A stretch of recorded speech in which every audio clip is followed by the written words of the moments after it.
Like it's not like, oh, now we're just out there doing this on repeat. It's like each drawing is different. Even this is the first drawing, the second drawing that's being shaded in value with this coiling mark technique.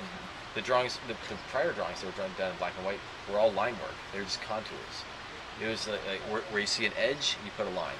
Almost akin to the David Smith's. David Smith had a little rule that where there's a seam, where there's an edge, there's a weld. So he wouldn't like block in a piece of metal and tack it in. If there's an edge, there's an entire weld. So the previous drawings were about if you see an edge, you put a line. If you see a bit of relief, you put a line. If you see a billboard that's painted or has an image on it, you don't put any lines because there's no form there. That would be a printed graphic, but you would draw the form of the billboard or the lamps coming off of it. So we'll start with a logic set about how we're going to translate the scene, and then the logic set will be reinvented with each new drawing. I have a feeling you guys are going to progress and develop beyond drawings into some new medium soon. Yeah, well, you know what we would love to do? We would love to trace sculpture. Because if you had a sheet of clay in front of you, you could carve it out and trace a relief sculpture in clay. That would be pretty cool. You heard it here first. Got some sculptures upstairs that you can try and reproduce. Yeah. Oh yeah. So this is about the Alhambra. Oh, I see. And that's sort of how it looks. Yeah. This is a Photoshop rendering, but when that's kind of how it looks to be in the easel. And so you can see, That's what Ryan's seeing right now. Yeah. Yeah. Okay. Only this margin is transparent, and you can trace up until you hit this edge, and then that's as far as you can go. And then you slice it away, move to the side, expose a new edge, and advance further into the sheet of paper. I'm sorry, I met Trevor. That's okay. I didn't correct you because I'm Ryan. I know you didn't, but I know you're Ryan. I'm sorry. Apologize. Get that all the time because you're twins. Yeah, it's no worries whatsoever. How long are you guys going to be here? Until the 24th. Until the 24th is the goal. Oh, so maybe this... Oh, yeah, so you asked about the prototypes. That's why I grabbed the book. This was the first prototype. It was a wire grid that we pounded and lashed each intersection. It took a while to make. But only a while. It took a day. But it was kind of tedious.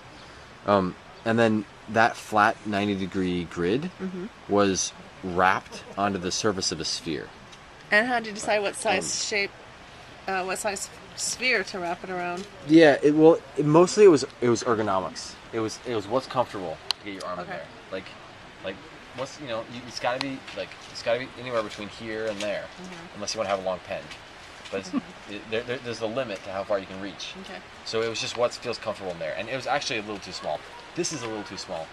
When we build the next one, it'll be a little more expanded. It'll have more breathing room, and it will also produce a larger drawing, which I think will be nice. Yeah.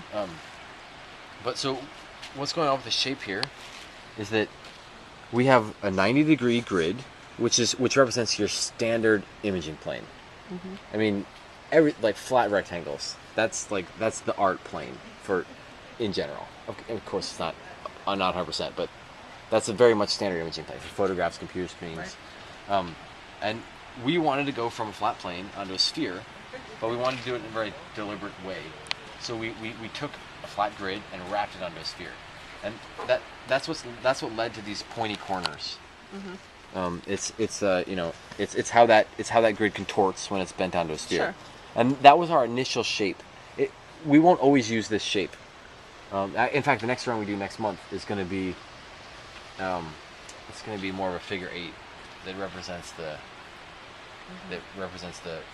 entire scope of vision, which is more or less your eyebrow to your cheek. It'll be your full field of vision. So that was prototype 1, was this wire grid, and we did a drawing on that. And the wire grid was just a little too flimsy, and it was also you had to to get it to be here, we'd have to stack up some benches or something and prop it on top. Sure. Screw it down and use rocks and tether it. It was very, very jerry-rigged. So then we set out to build what was a more rigid version that could mount to a tripod and be easily fine-tuned on site and easily made rigid and not wobble in the wind and be responsive to a pen and so on and so forth. And that led us to the easel that we have now. with this. Initially we would use a chin rest, but eventually that didn't work so well. So we switched it out to this rotating head stabilizer, which stabilizes the crown of your head. The goal, of course, is stabilizing your eye. But stabilizing your eye with a chin rest by way of your jaw, not so stable. But stabilizing your eye from the crown of your head is very rigid. Yeah. But so literally, like, this whole process was just following through with realizing that you could use the calculation that your brain is already doing and refreshing every millisecond to tell you what things look like out there beyond. You could borrow that calculation to put the measurements of a drawing onto a piece of paper and end up with a rendering that had the characteristics of visual space, the appearance of things shrinking towards a vanishing point. All those, like, all that could be just lifted directly from the primary experience. How many locations are you going to be at? Are you just going to be doing this until the end of the month? Or are you going to move around and draw other things? Just this. Yeah. Okay. So, well, you're going to work on this for what? 3 weeks? 2 weeks? About 3 weeks. Yeah, like 23 days maybe. And that's actually a pretty narrow window. Really? We want to finish by the 24th, so I think it's about 11 days left. It's been 11 days, and we've just hit the halfway point. Wow. So when this piece is finished, will this piece be for sale? No. No, it won't. Okay. We'll own it. We'll own it, and that's actually we have to own it. There's copyright issues with the Getty. Right, gotcha. The gardens are copyright. The architecture's copyright written. So they'll let you keep it, but you can't sell it. Yeah. We're making it for our artistic study purposes, Right. and then to engage the public. Absolutely, that's what you're doing. That's so- cool. Well, thank you very much, Ryan. Thank you. We'll be in touch. Thanks a lot.